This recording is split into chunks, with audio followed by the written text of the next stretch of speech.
Hello and welcome to the 54th episode of In Our Defense. Hi Abhishek, how are you? How are you doing? I'm guessing a busy couple of days for you. Yes, extremely. Yeah. We couldn't record yesterday, so for our listeners and viewers, we normally record on a Wednesday of the week, and this show is released at least in the audio format on Thursday. And since we've gone video, which has been, I think this is the 6th or 7th episode, we are on video now. That goes out Thursday or Friday. Yeah. But we're recording on Thursday actually because of some heavy news events. But before we get to that, how was your week otherwise? Let's forget the last 2 days. We will come to that obviously. Just been following the usual routine, nothing extraordinary, barring the last one day, if I can say so, which obviously we will discuss in detail. But yes, just the usual newsroom chaos that we are part of. That's I'll put it mildly. Yeah. Right. So let's get to it. Interesting. I don't know if our listeners and viewers will be interested, but just an interesting episode that happened between the two of us yesterday. So I think I was gone down on a break in the building office, and I was coming up in the lift, and I met Abhishek. This was a couple of hours before normally when we record. I think it was after lunch or something. After lunch, or around lunch basically, yeah. So, and he said to me that, यार कुछ सोच लेना, कुछ दिमाग में आ नहीं रहा है. Like, ठीक है. And then for the podcast. For the podcast, yeah. Yeah. This was on Monday. Yeah. On Monday. And then yesterday morning happened. Yeah, I mean, hate to say that we need these kind of incidents to end up having a topic to talk about, which ends up being fodder for us. Yeah. But we are in the business of not very pleasant things. Yeah, that's true. Unfortunately, and I think I'll start with this disclaimer that whatever we are going to discuss now, some people might find it a little speculative. Yeah. I saw my Twitter timeline yesterday. People on the verge of calling me names that how can you be so speculative and how irresponsible of you people to be discussing all these things. So yes, sometimes when things are sketchy, as in the case like Bathinda, reporting is a challenge. Yeah. Please look at people like us. It's difficult because information is not coming. Yeah. The authorities don't want to speak much. And we need to report. And unfortunately, again, I say that we are in a business of stating facts and not making people happy. Not being happy. I mean, that's what I always feel. Yeah. That if somebody wants to feel happy about life, go to life-changing lessons, listen to a guru, listen to a preacher. Yeah. Whatever names they have, don't look at journalists. Yeah. We might not make you feel happy. Yeah. And since you say that, since you said that you want to put out a disclaimer, I also put one out. Not a disclaimer per se, but it's key. This podcast is not really meant for news reporting, by the way.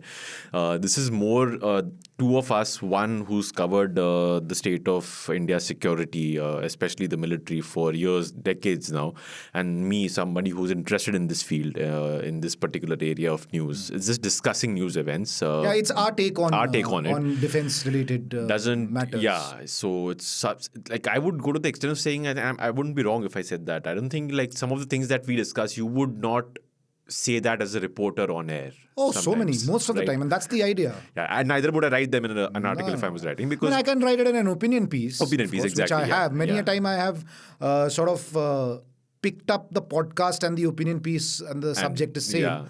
Just to sort of amplify the podcast and the opinion piece. Yeah, exactly. So this is something that, this is not news reportage. Yeah, this is what we observe thanks to our But at the same time, we would not, cross boundaries and of course. put out stuff which is not true, which is factually incorrect. True. Because after all, we are journalists, and as I said, that we are in the business of putting out facts. So we are not, while we discuss and give our take, we're not making a fictional film. Of course, yeah. Or we are not narrating a fictional story. Yeah. It's certainly not that. Certainly not that. We do take care. And in fact, I think, in fact, I think a lot of the questions that we raise, a lot of the questions that we talk about, I think would be questions or doubts that, even our viewers and listeners would have. And, actually like them to let us know, especially on this topic, which I'm just about to get into now. You can drop a text to us at 8588 or an email to us at pods@indiaradio.com. That's pods@indiaradio.com. Do let us know, if you also have some queries that you'd want us to talk about. Right. So let's get to it. I actually want to apologize to our listeners and viewers because we kind of got off as though like सबको पता होगा हम क्या बात कर रहे हैं. Actually, because we have to realize that some people might be listening to this maybe a week later. So what we are talking about and what we're about to get to is an incident that took place this week as we're recording in Bathinda of Punjab, where the Indian Army has a big base. It's cantonment town, right? Yeah, it's a military station, big military station. And 4 soldiers were killed in a firing incident. This was what was first reported. There's still not much clarity 24 hours later, I must add, on what exactly went down. All we know is on record from the police that this is not a terror attack. Yes. That has been ruled out conclusively. There have been some statements made by a couple of politicians here and there, and some source and report-based information, including sources of yours, who have said that this could be an internal thing, where basically some sort of I don't know what actually. We don't know what led to what the trigger is. But led to basically someone from within the military, opening up their guns on these 4. What is normally termed as fratricide. The term comes from, killing your own brother or sister. And when you take that to the military level, that basically means killing one of your own. So we had that report. We had the news flash early yesterday morning that this happened. This happened at 4:30 or whereabouts on Wednesday morning. 24 hours later, all we know is that 4 have died. A fifth has died as well. A fifth has died as well. But which that the army said is not connected to that. That fifth was an accidental firing or a case of suicide is what then the statement says. That was reported this morning, 24 hours later. There's an FIR that's been registered by the army. The FIR says an eyewitness saw someone in kurta pajama, two people persons. In kurta pajama, one with a rifle and one with an axe. And masked faces. Masked faces, yes. The rifle has been recovered. It is reported to have been stolen a couple of days ago. The axe, I don't know where that is. Right, Abhishek, you cover defense. I just cover everything news. I'll tell you something honestly.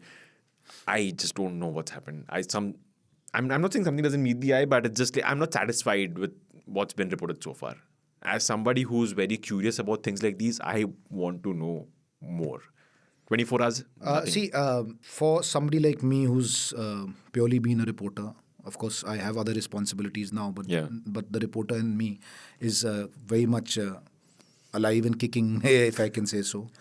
And when something like this happens, it's only normal to be curious and ask, again, uncomfortable questions to people in charge, authorities, and sometimes they don't like it.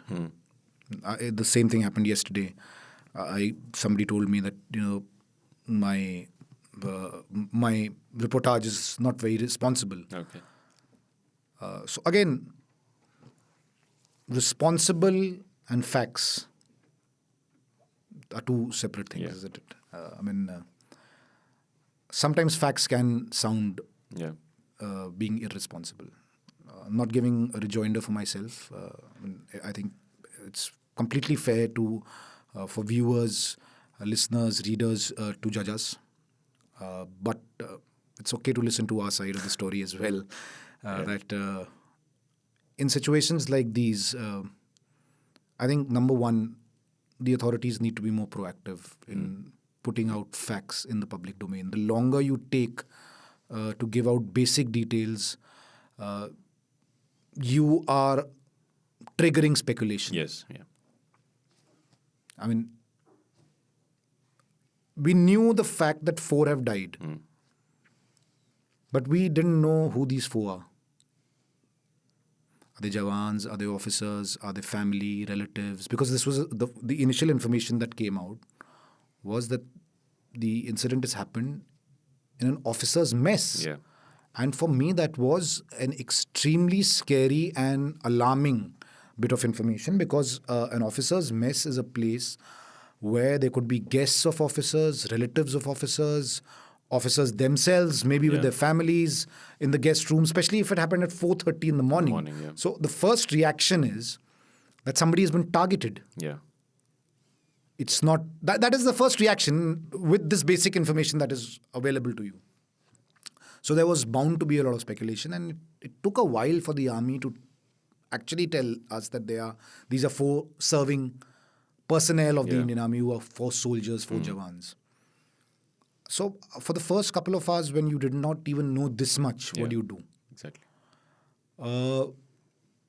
We still don't know whether the perpetrators are army personnel. Are they civilians who are working within the cantonment? Was there an intrusion? Again, a lot of initial inputs that I got was that the breach seems to be internal. Then the fratricide angle came as well. So if it's fratricide, it has to be somebody from within. Not knowing who it is after so long, if it's fratricide, is something that again doesn't add up. So it's not a classic case of fratricide. I'll put it that way. The classic case of fratricide is when soldiers are together and somebody just Basically emotional. Yeah, Whether somebody just anger or whatever. pulls depression. the trigger on somebody for some reason. So it's certainly not that. Yeah. Then there are indications that it was pre-planned.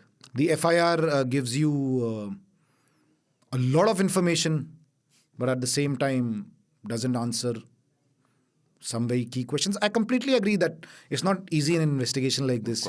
Things don't add up immediately within 24 hours. Because if it did that, then you wouldn't need investigators. There would be robots doing investigations. So that's not happening. AI has come, but investigations are still done by human beings.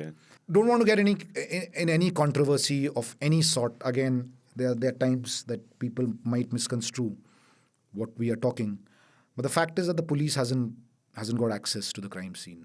This is what I'm made to believe. If I'm wrong, then the police can clarify it. But as of yesterday, when the incident happened, there was a senior police officer, ADG, on record saying that we have not gone inside. Yeah, the initial input obviously said that. And I think the police themselves said the it's an gates have internal been matter. shut. It's the cantonment, I think, has 4 main gates. All of them have been shut. It's an internal matter, and the army is looking into it. Yeah. I don't know. I'm not an expert on criminal law. But at the end of the day, it will be an investigating officer of the Punjab police who will present the case in a court of law. Because now that an FIR has been run, the Punjab police has to be directed by law. Yeah. So in court, how will you answer the question if the judge asks, were you not given access to the crime scene? And how it doesn't happen quite often, isn't it? I don't know if this is a standard operating procedure for... See, at the end of the day, it's a heinous crime that has happened.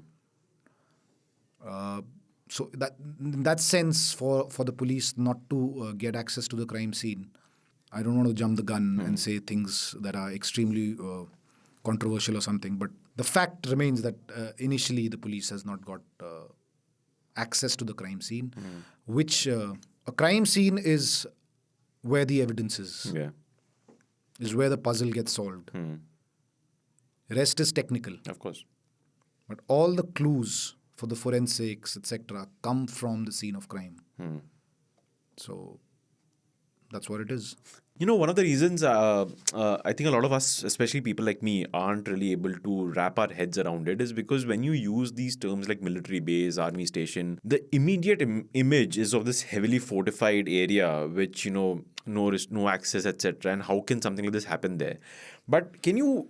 And it's a slight aside, but it's kind of linked to this. Can you describe what a cantonment town really is? Because I think it's basically just a town, right? No, see, any cantonment, even if you go to Delhi cant, there are restrictions to movement. You can't just take your vehicle anywhere. Yeah.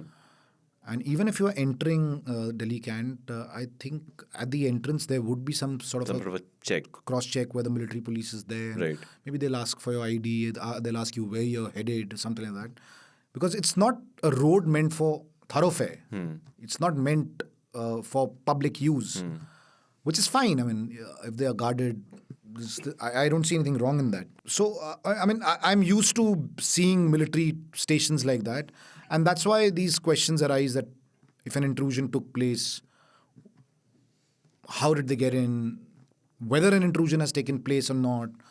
So obviously, I mean, there are a lot of unanswered questions here. I mean, that only an investigation at some stage will answer. Whether the police takes over and answers these questions or the army does it, that's something only time will tell. Yeah. So before we get to the larger question of fratricide and another incident that I want to talk about, can you describe what was your experience like yesterday when you were reporting this from the moment? Because this incident happened at 4:30. I think the first inputs started coming in at 9:30. Yeah. So what was it like for you? How was your experience? Oh, see, as I said, it was startling. You have heard of fratricide cases, but 4 of your soldiers dying in what appeared to be fratricide, but not really a classic case of fratricide. Lots of questions, was it a terror attack? Then you had the police again on record saying that it's not a terror attack. So what is it then? So the theory once again went back. If it's not a terror attack, it has to be fratricide. But then again, if it's fratricide, then who's done it? Because it's very difficult for a classic fratricide case where the killer is an insider to get away. Yeah, exactly. To get away from a military station. That actually was my lasting thought last night. Because till last night, I mean not till last night, even till right now, there's still not clarity on who did it and whether they're in custody. Not whether. In fact, the army statement, the last army statement that came last night, nobody is in custody. Yeah, they reiterated that, and they said that we reiterate that nobody's in custody, and that just made me think that if something like this happens in a cantonment area, in a military base, how is it that the person who did it, civilian ho, jo bhi ho, still not in custody? Because again, the FIR says that the firing incident was reported immediately. Immediately, yeah. So within seconds of the firing incident being reported, all the standard operating procedures would be in place. Quick reaction teams, etc. deployed. Those inputs did come in as well. Yeah. Has been deployed and they'll take care of it. Yeah. All exit access points would have been sealed. Yeah. Insider, outsider, intrusion, fratricide, confusion. I've never come across an incident like this. Forget in the military. This is an intriguing crime scene. That's why I said earlier. Yeah. This is one of the most intriguing crime scenes that one could imagine in a thriller.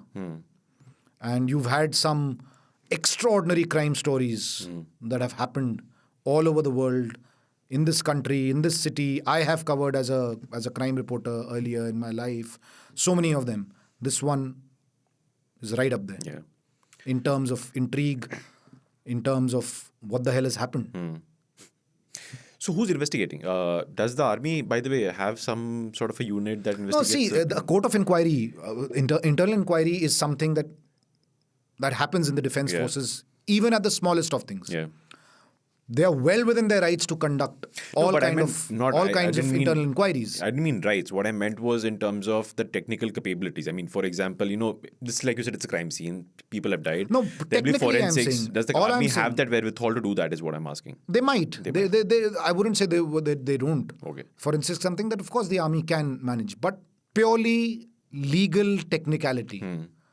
The case in a court of law, a civil court of law, and in this case a criminal court. Yeah. Why I said civil was not a military court, will be presented by the police. Yeah, true. That's all that I am once again reiterating. No, I get your point because the army is a complainant in this case. The FIR has been filed by the army. Yes. The army has by, complained by, to the by a Punjab major police. Saab of the army Yeah. who's named Yeah. in the FIR, who was saying that one of the soldiers who is an eyewitness has narrated the story to him. The eyewitness is also named.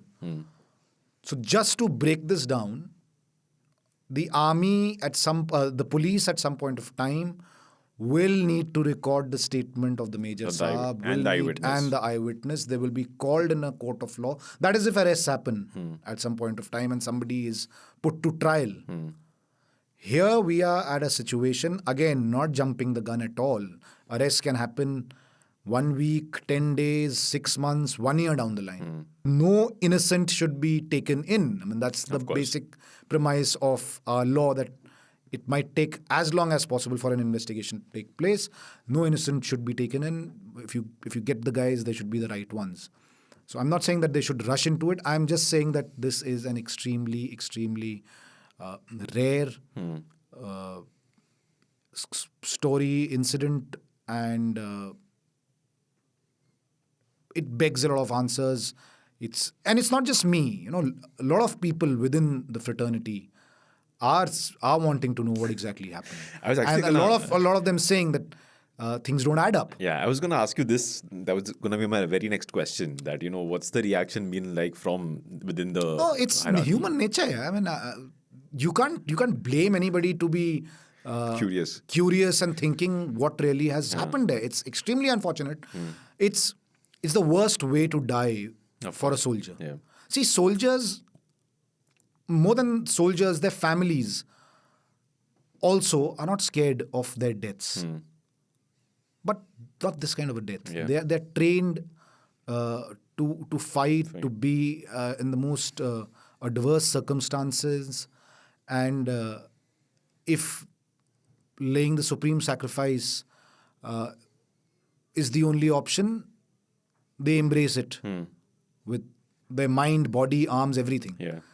And their families I'm talking about, because the person who dies goes, isn't it? Yeah. It's the families.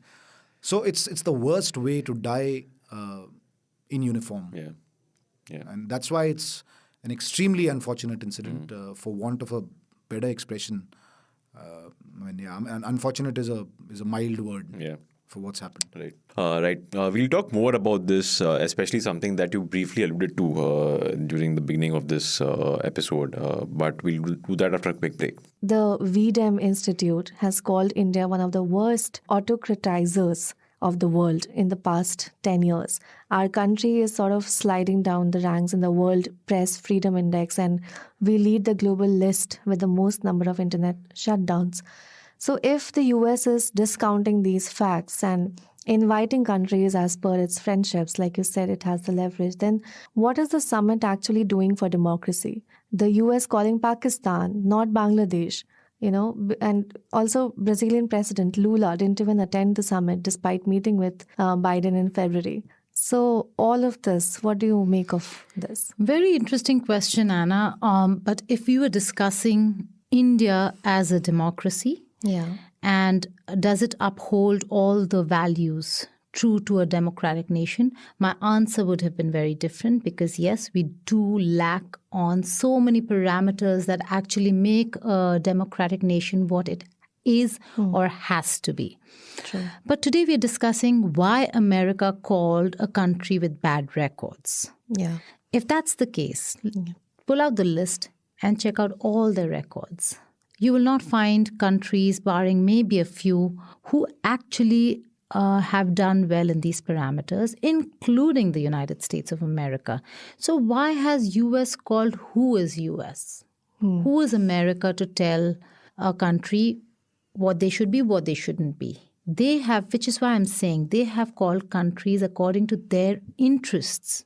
Precisely. Yeah. Are we wrong, or are we very low on a lot of indices? Of course we are.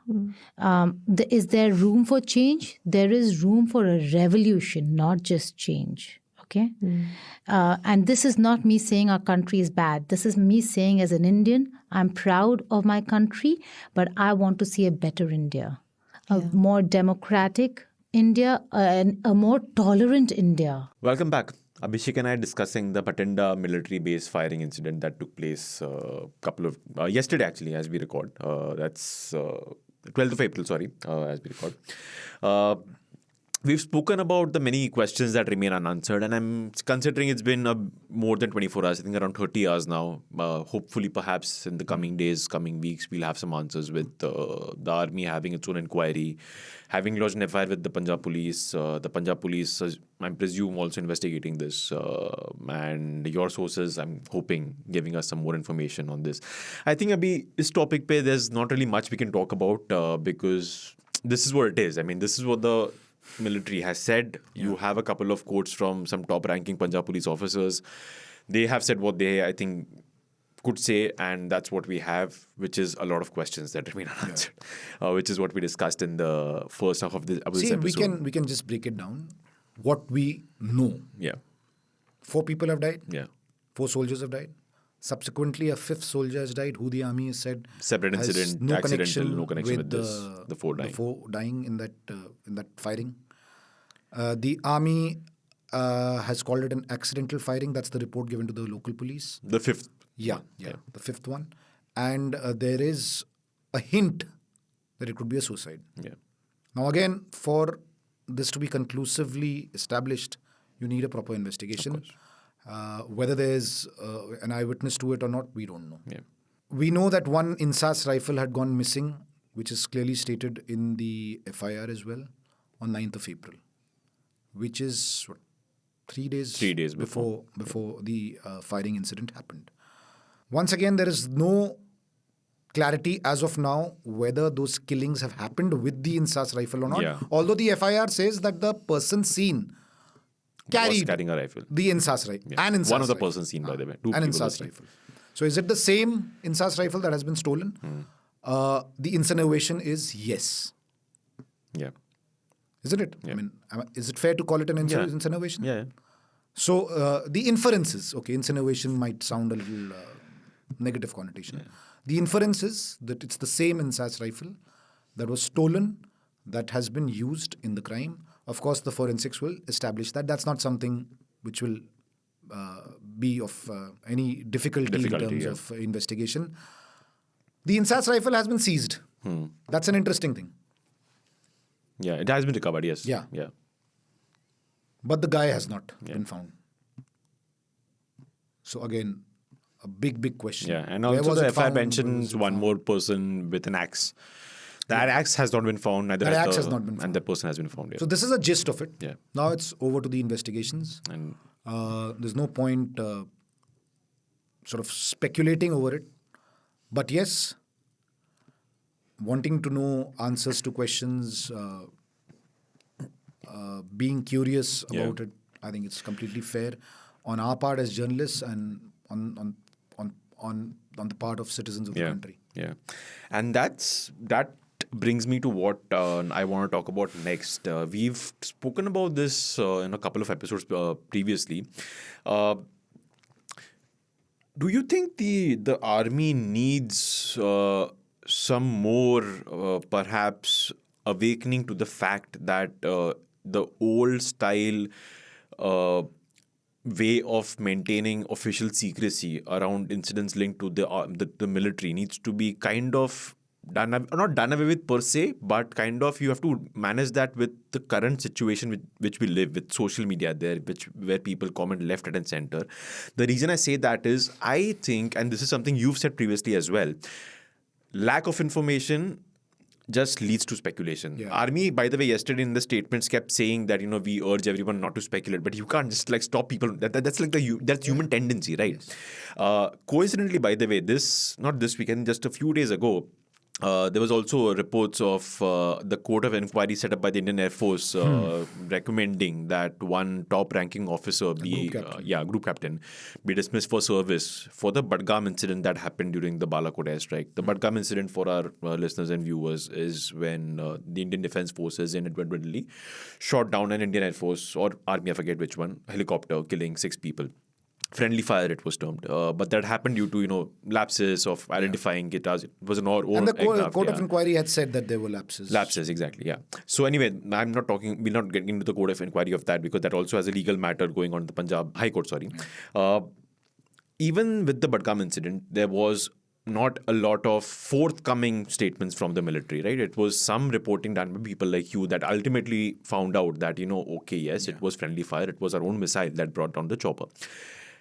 But that took some weeks from the incident, and that led to a lot of speculation. Because by then, if you remember, the Pakistani military that very day had said, we are not linked to this. This was the day when that dogfight happened. That dogfight happened. Abhinandan Vardhaman was captured. So yeah. It was on that day. And on that day itself, the Pakistan army was on record to say that we have no links to the helicopter crash. We know what happened with this guy over here, but wo hame nahi pata hai.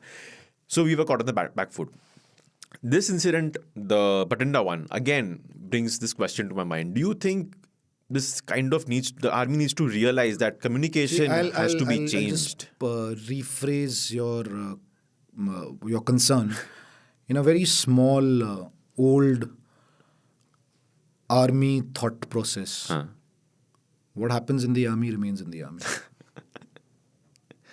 Okay. So you may be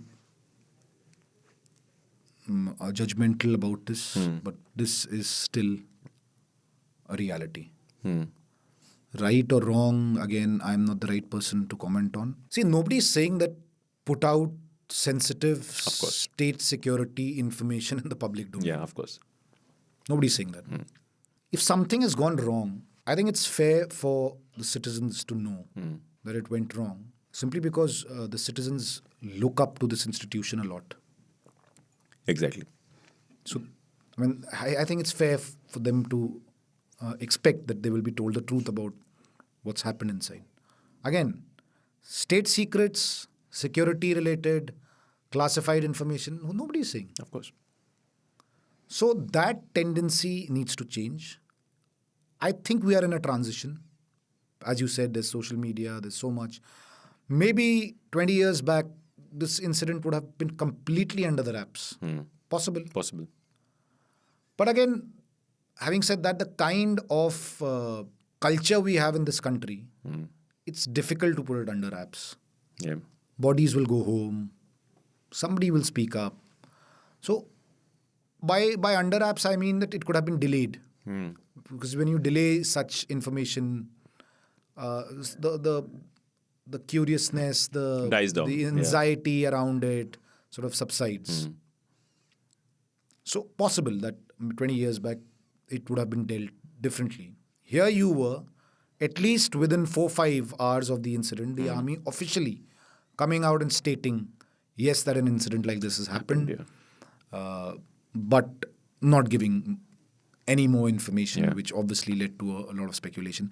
I actually don't know what was social media like, because I was busy with doing lives, etc. I don't know. Were you following social media? Was there a lot of speculation on social media? There was a bit, and the most prominent of it, I think, and this was, by the way, I think Did engineered. ISPR jump in? ISPR did not, but I think there was some sort of engineered social media. By ISPR, I mean by the propaganda.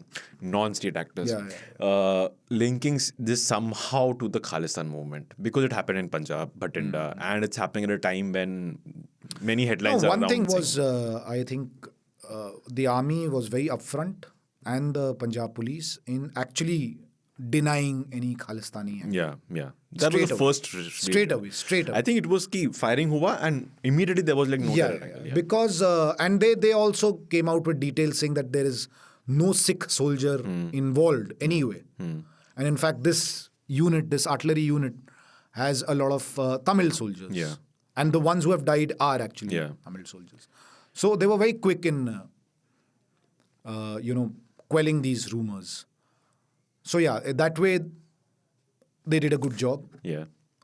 But I mean, there will still be a lot of speculation around it, I think. Yeah. No, but I think you put it very aptly when you said that the saying, what happens within the army stays within the army. So that was actually my question. That's what I wondered, that, the younger officers, the younger generation of officers who are coming in, who, let's assume someone of around my age. I'm around 30, right? Someone who around my age who's lived in this age of social media. Do you think once these guys, like this, do you think, like you said, this transition, do you think that there's more coming in terms of how army adapts to this age of information? Because See, we are digressing, but it's okay. That's what sometimes we do. We here. do, yeah. Go off on a lot of tangents. I would love to sort of get an insight into what the SSB is like these days. On what they are looking in candidates who've cleared the written examination and they have come for the staff selection board, which involves a lot. You have been to an SSB, so you can 10 years ago. Tell our listeners, viewers, what an SSB is. I haven't been one, but I know of it, of course. No personal experience. An episode on that, actually. So, I'm sure there's a lot of focus on a candidate's excitement with social media. Yeah, I'm guessing. Isn't it? How active they are on Twitter. So, in the SSB, they make you fill a Facebook. form with personal details. I'm pretty sure now they ask for your Twitter handles and Facebook handles. I'm sure. And they probably go through it before interviewing you. Yeah. How excited are you about this? Because if you are a social media animal, then I think you're in the wrong place. Yeah. Unless you become General Tiny Dhillon. I mean, that's a different story. Yeah. But so I'm sure that the assessments being done at the SSB are looking at social media, what a person feels about information being given out in a liberal manner. So if the selection is happening on those lines, I don't think much is going to change.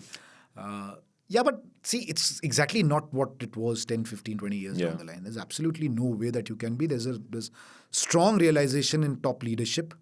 We had General Tiny Dhillon come here on our He's actually a good podcast. example of that, by the He's way. a great example. Yeah. He's a great example, and he narrated his personal story here, where he said we should put maybe a link to the episode. to that conversation, where he told me how he got his Twitter handle against army rules. Yeah.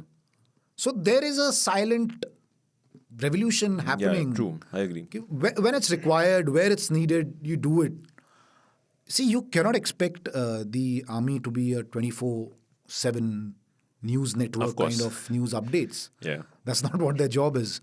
But yeah, there is a lot of change. I wouldn't say, frankly, there is a lot of change, but with times you need to change even more. Like simple things that are not at all sensitive. I had gone for Exercise Cobra Warrior to UK, where the Indian Air Force was also participating. We had all sorts of videos on Twitter by the Swedish Air Force, by Falana Air Force. The Indian Air Force, even when we were there, we didn't get access to their videos from, they said we'll put it on Twitter, etc. So we said, now that we are here, at least give us ahead of others. Yeah. I don't even know when those videos were put on social media.